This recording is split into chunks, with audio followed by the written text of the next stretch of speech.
Hello?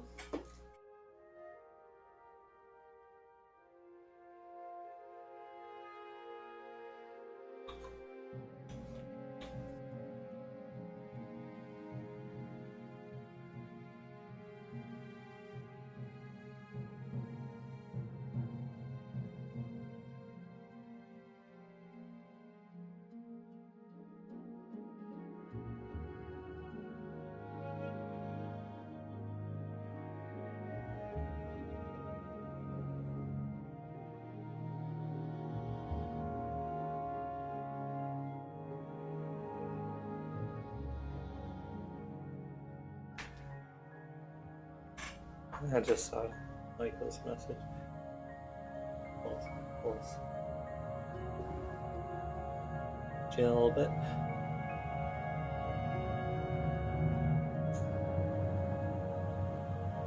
If you're tuning in there.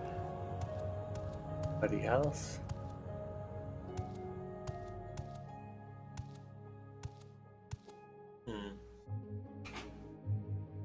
Alright, grab that in a second.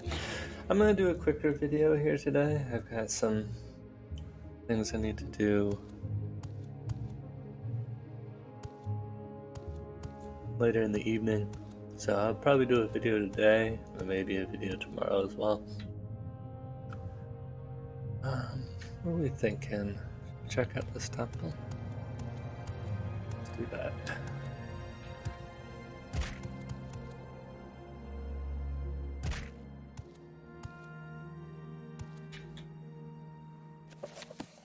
Oh shoot.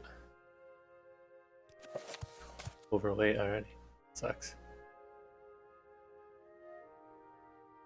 I still got a shovel. Did I give that guy a shovel? I did that. Okay.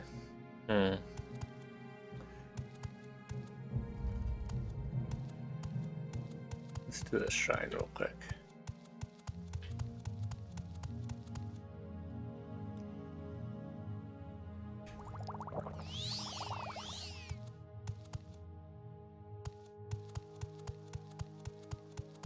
Yeah, feather potions and stuff.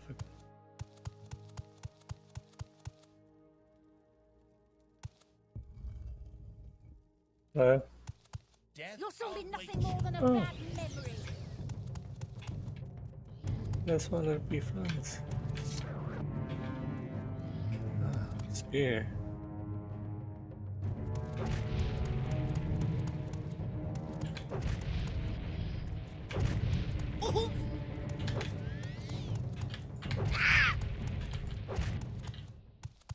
Okay, guys.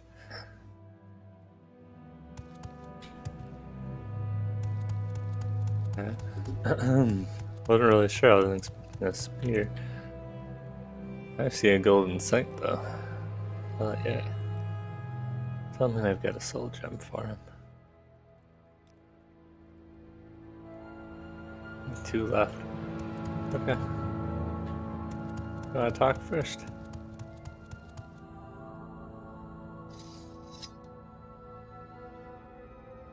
You killed my cultist, Marshal. Lucky for you, I found them most annoying. I am Isami, guiding the shine. What is it you seek? Huh. Left out any dialogue. Right. Maybe there's a quest for it.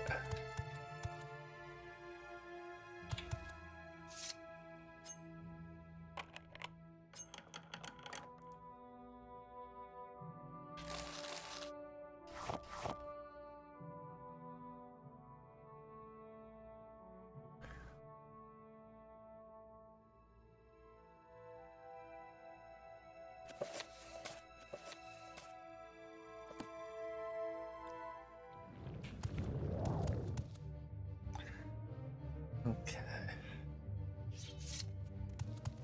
That looks dangerous.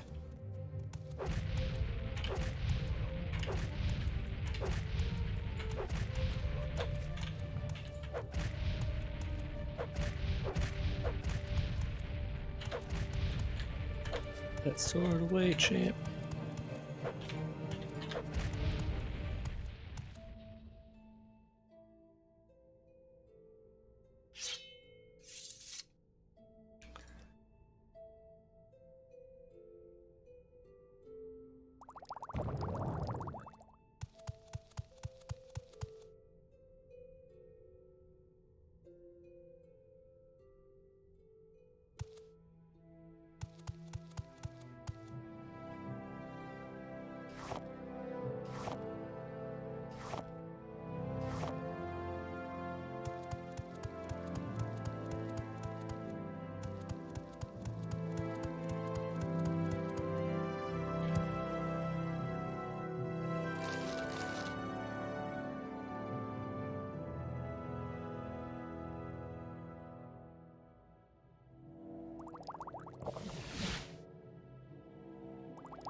Alright, well, looks like nothing for me here now. Oh, wait a minute.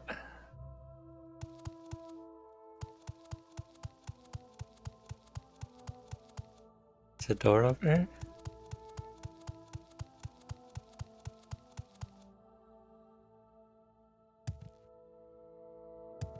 Ah. I get back there.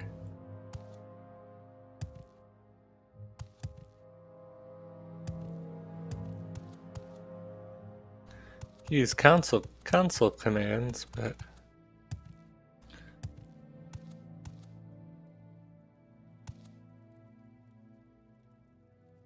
Manic Library. Oh, that sounds cool too.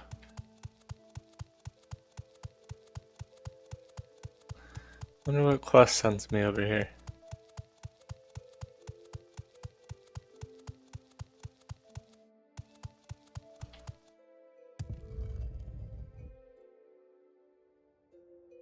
Let's do...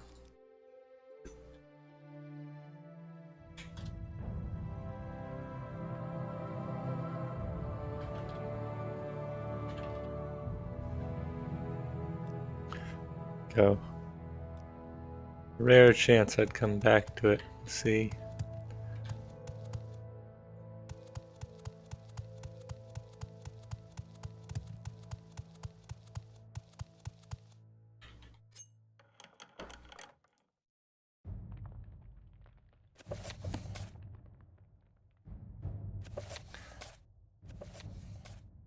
Oops, 6, huh?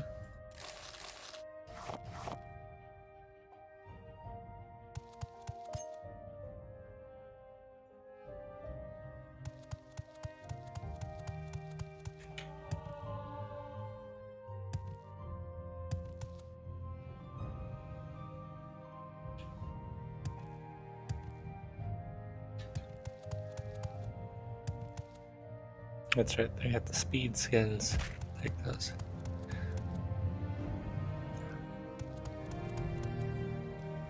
Either.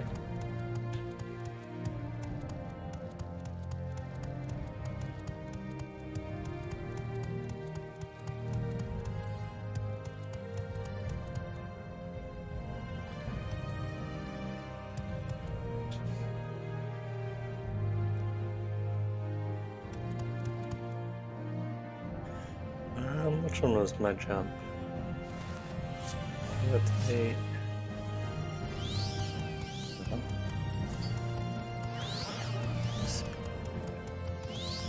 Right.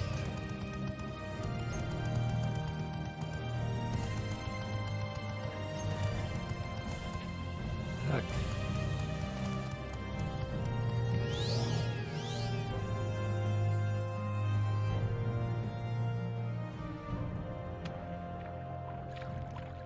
Thanks.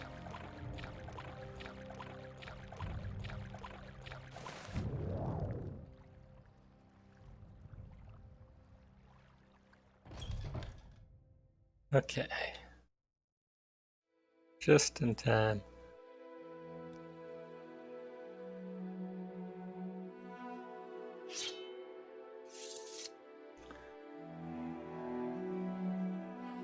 Why do I have that shovel still?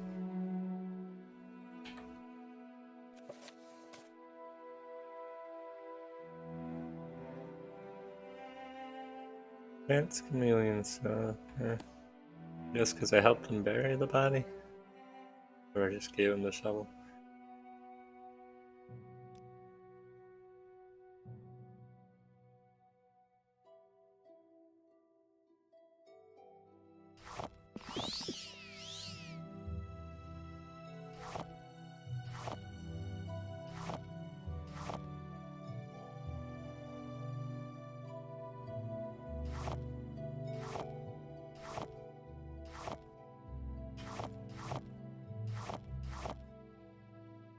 Bunch of scrolls still. Bunch of gems to burn through. You get more gems.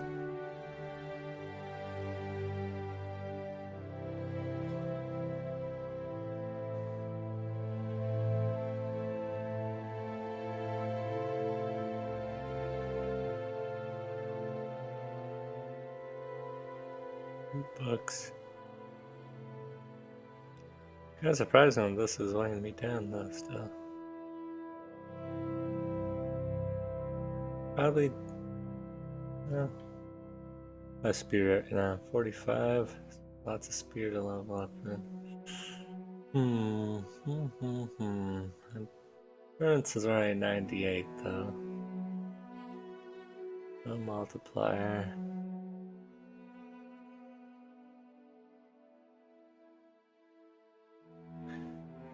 Fire, the enchantment comes back so quick.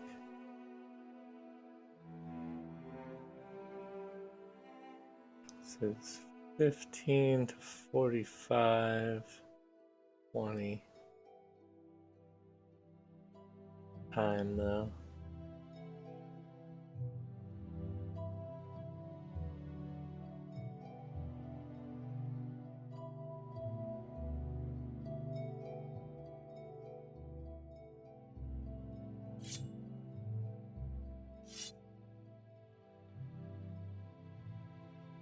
Leave that one behind.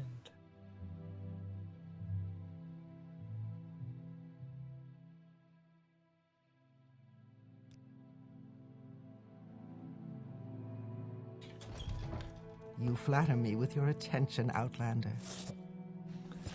Dump the shovel. Goodness.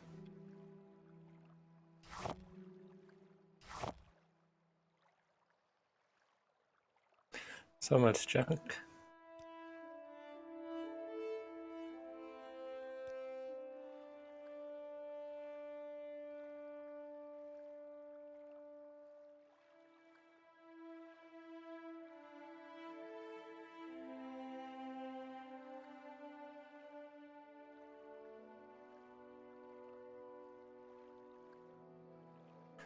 Just fixed.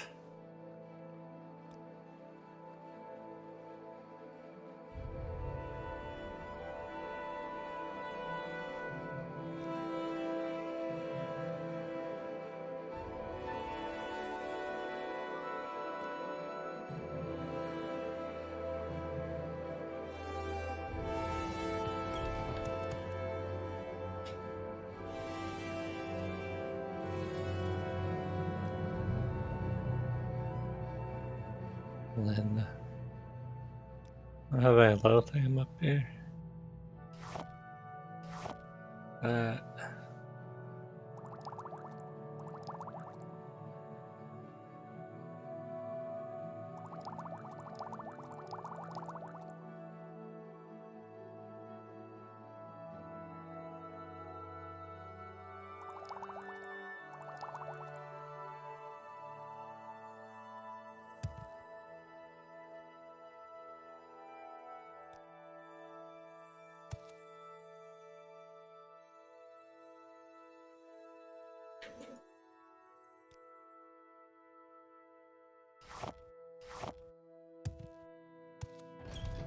I don't know where to begin. It is such an honor to meet you.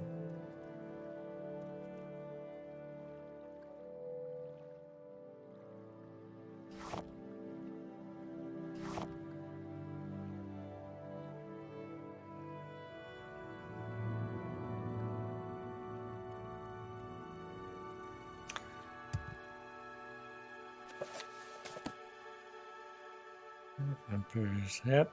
Books on me to read and sell still.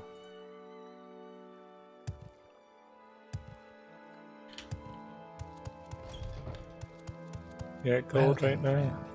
I feel as though I should know you. 0. I have heard of you, Outlander. I need to find somebody else to sell books to. She does not have a lot of gold. Got way too many books.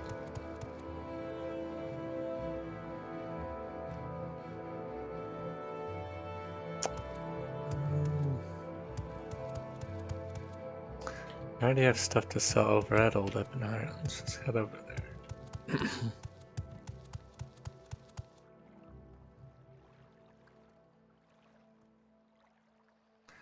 Otherwise, there's the bookstore here.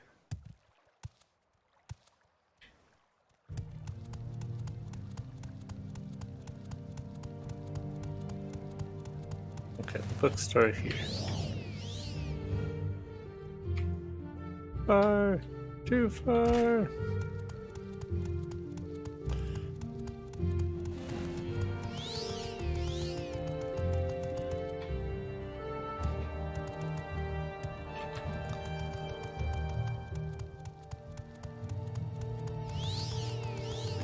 Why? Again.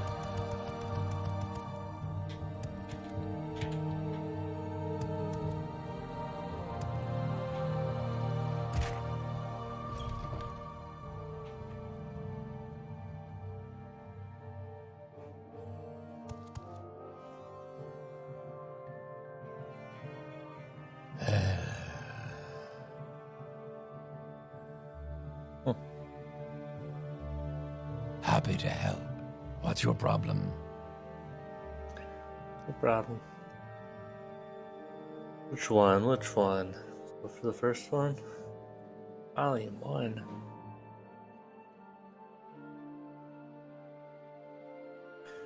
Guess we could do that.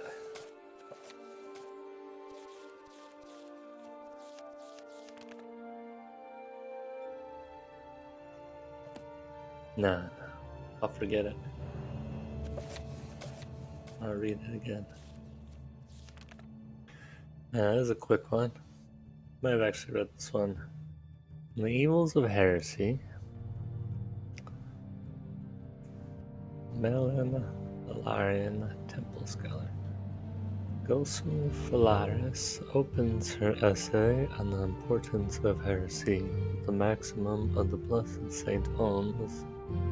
While I do not doubt Farlah's intelligence and faith, I do fear she must have fallen asleep during a few lectures at whichever school of theology she attended. Farlas is entirely mistaken on the topic of heretics, for this essay quite simply misses the point and grants dangerous legitimacy to those who would stand in opposition to Alcib.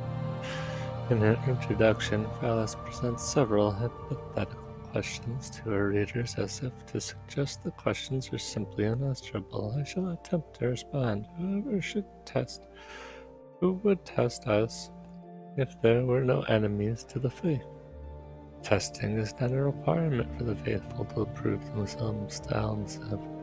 The strong do not need testing, as they are already unshakably resolute in their faith. The weak-willed shall always fail, with or without testing, due to their own inherent weakness, at which point they can only be corrected or purged. Of course, it is a sign of great strength to endure hardships and violence, but one is a truth. Denmer, if and only if their faith in Almsev is true. Testing reveals to others our faith, but Almsev knows our true thoughts. The House of Troubles and the Sharmat do so much harm to the faithful, and they provide nothing good. What use would the temple scholars have of their knowledge of the written law at the marginalia?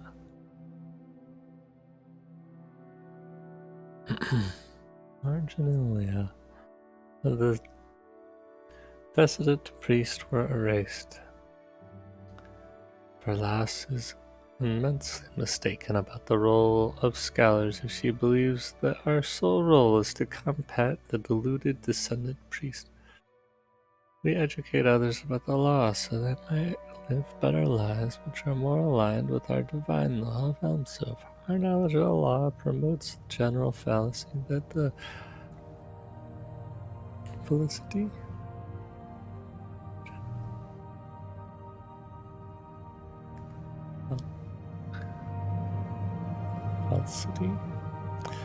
and well-being of the Denver people. As a scholar herself, Verlash should already know all of this.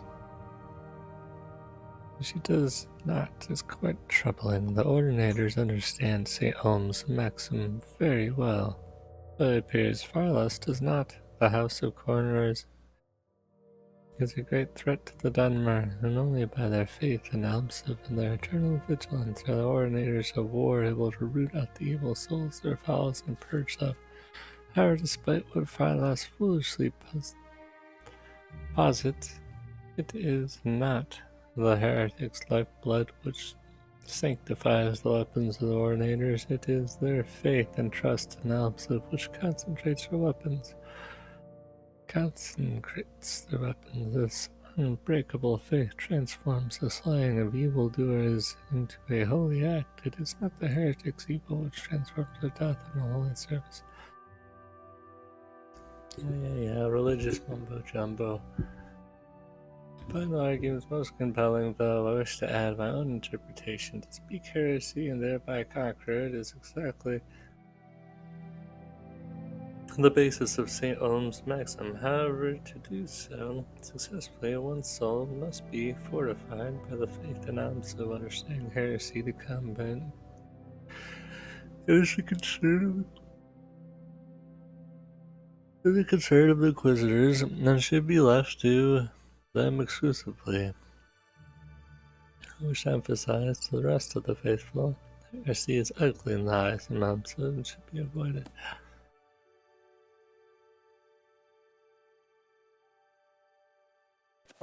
The importance of heresy.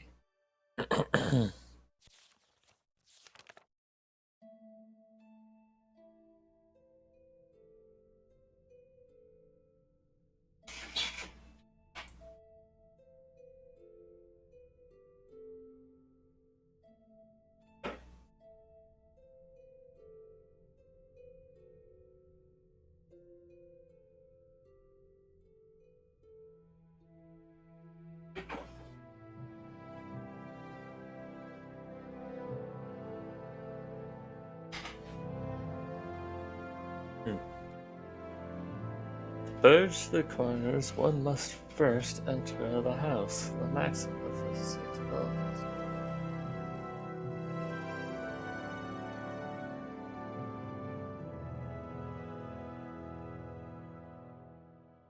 It is unusual for the common Malati to believe that heretics are a nuisance to the temple, much like the vermin scrib.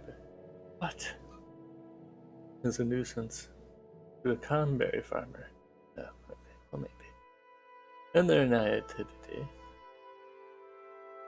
which no one should hold against them, they believe that, like the farmer who wishes the vermin would simply leave their crops alone, the temple would wish the heretics would simply disappear.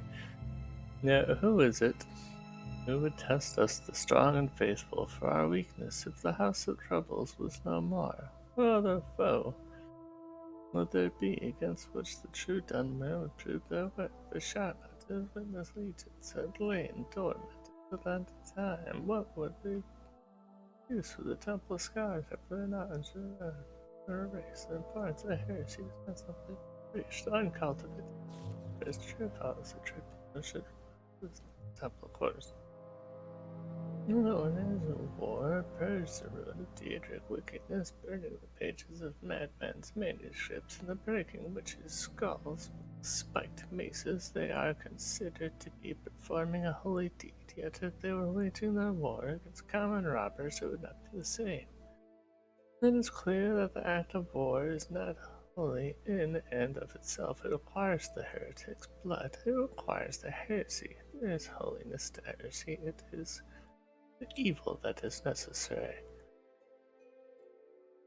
And that necessity is holy. This is the great test of the ordinators of war, far greater than any physical obstacle or howling horde of oblivion that could stand in their way, yet unfathomable by the lay members of the temple, accepting that the heretic who with their life's blood grants them holiness. Acknowledging the power within heresy is the first step towards triumphing over it. It is not well known, but it is the truth nonetheless, that the one who names is one who has the mastery, that is one who speaks a heresy, one who conquers a heresy renders it powerless, unspeakable.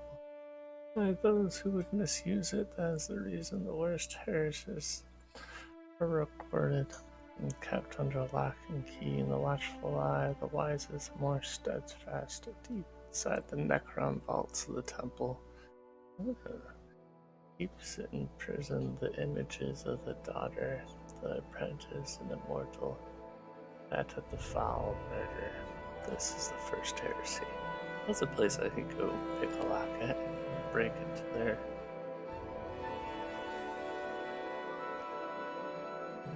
That place. Oh, this guy's got a lot more gold. Start selling to him instead.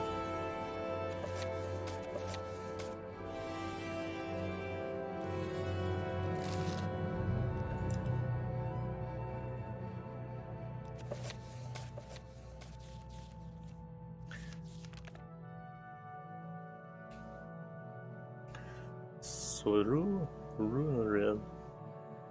This short farce originally premiered during an interlude at the birthday party.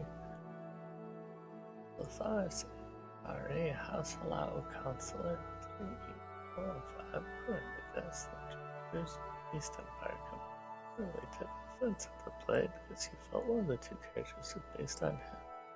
We'll let the reader guess which one.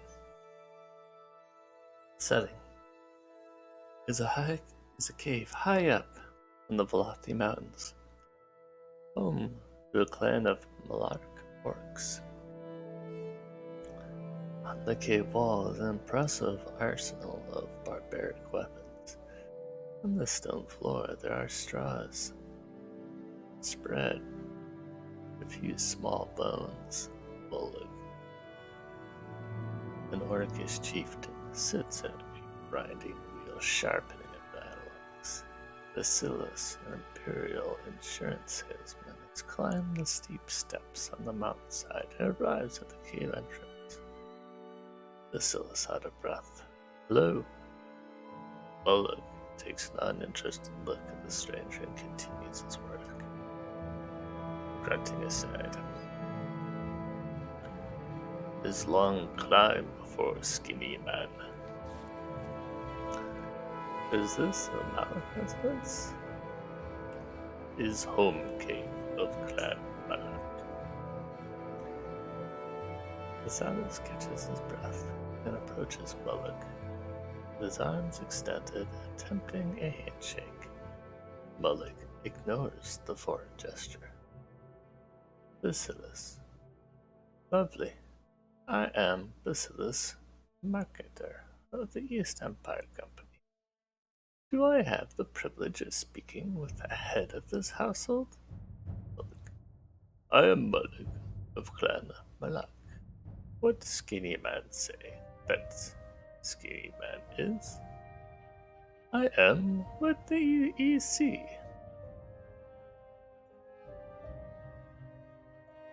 Could you spare a moment from your busy schedule to hear about an offer we have for you? Malik puts his axe away, stands up. Speak, skinny man of Glen Ish. May I inquire of you as to the status of your insurance plan? What is this insurance? I'm glad you asked. It's a brochure and a parchment which Malik holds upside down. As you can see, the East Empire Company insurance policy is tailor-made, or should I say, blacksmith-made for mercenaries and veteran warriors. It provides protection should you ever have a work-related injury, broken nose, loss of limb, decapitation, you name it. But aiming for an annual fee of just 400 septims, we've got you covered. Bullock already has protection. Has axe and shield. What good is paper? Well, should your axe and shield ever fail you in a combat situation, there's still your family to think of. In an unfortunate event of a violent death, our company would, for example, cover all material expenses of the funeral ceremony. Your people have funerals, don't they? Yes. Throw body into fire, then throw ashes into woods. I see. Minimalistic and efficient. How trendy. Our company would be more than happy to provide the fire with the most luxurious high burn rate. Argonian ironwood. A beetle crawls on the floor. Oleg notices it. If Bug has gold, Skinny Man would sell insurance paper to Bug. Well, hypothetically, yes. If the beetle had a steady source of income and knew how to spell its name, I guess there's no legal reason it couldn't be insured. Why do you ask? Mona crushes the beetle with the heel of his foot. He gestures at it. Oh, Mullig, explain. What good is... Oh. Explain, what good is paper for Bug now? Well, let's assume that prior to his crushing, the beetle had been blessed with a family. The Stumpfire Company would pay the family of deceased a predetermined sum of beneficiary gold. You pay for dead Bug? That is correct. So, Mullig not have to pay blood money to Clan Bug. Yes, I suppose that's one way to look at it. Thinks and nods. It is useful. It is, isn't it? Is it?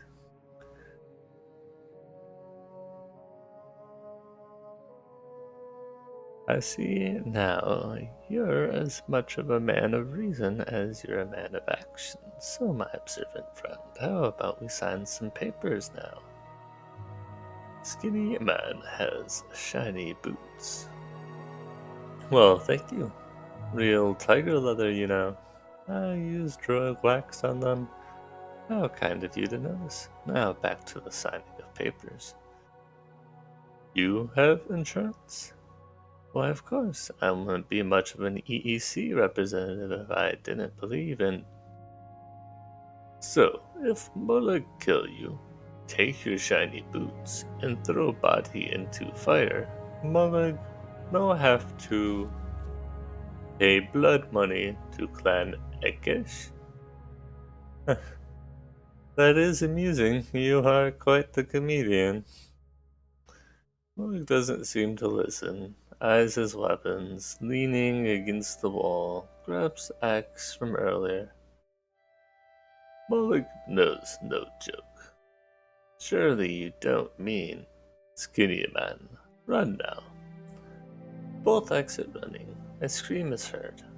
Mullig enters. He is carrying the shiny boots and the axe, which is now bloody. To the audience. Is useful insurance. Much useful. Throws the boots to the audience. He bows and exits. That's pretty.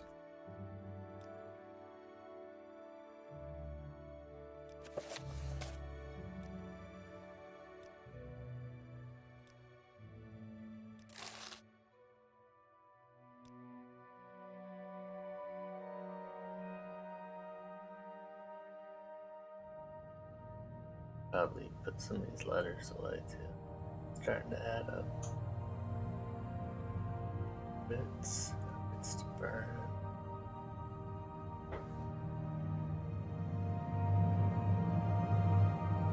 Only 3 cans will jump still.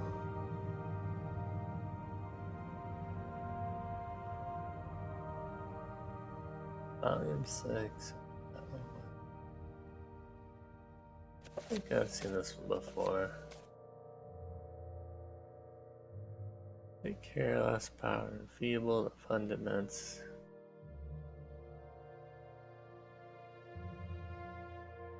Fails the flow through the current keys except when functions be warranted and safeguard that it cannot be abused by prideful wizards confident in their skill, blinded by their ambition on this whole. Storals must be carefully guarded for how often evil eyes lust to overreach their bodies and souls around. A lot there. Traps and spoiler. Being food, that's right. Yeah, I read that one. Silly. Okay. Those two. That one back.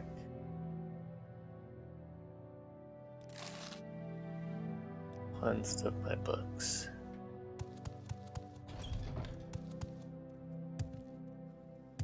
Back to exploring. Still only have like 40 pounds. It's very strange. Usually have at least 100 weight available. The spear only weighs like 8 to 15.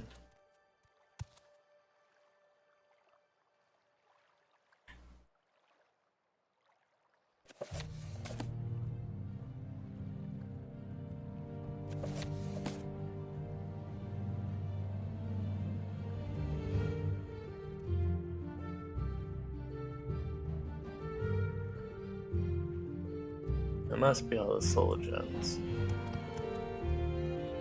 Guessing. Start burning through those.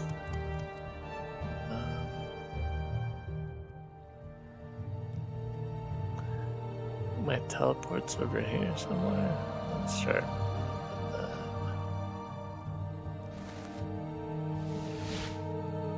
that. Impressive.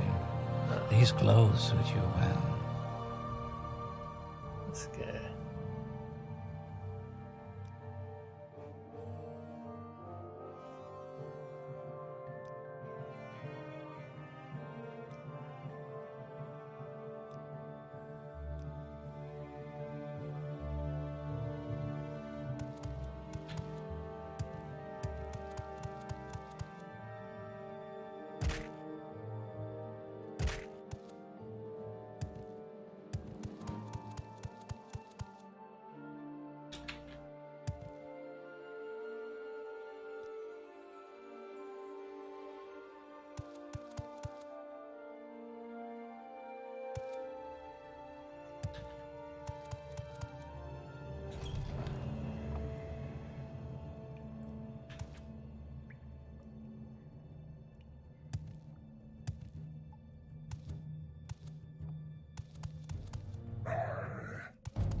Vampire.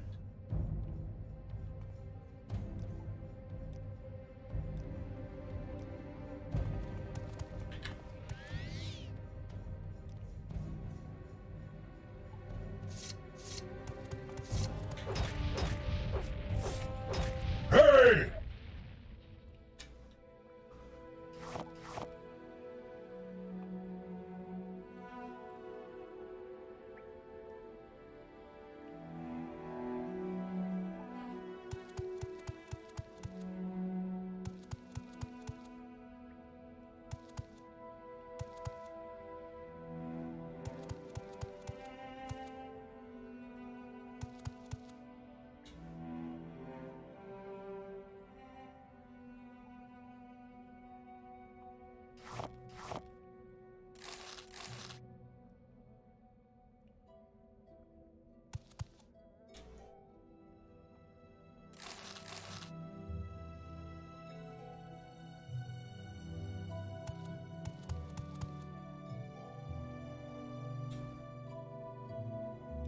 Holy cow.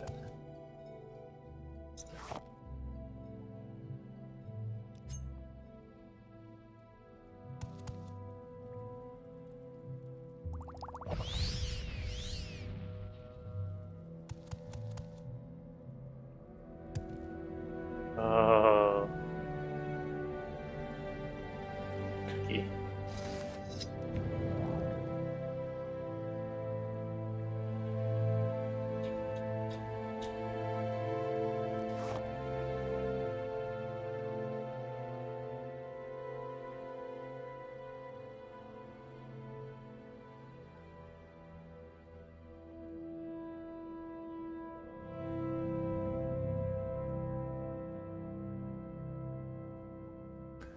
Frothy night.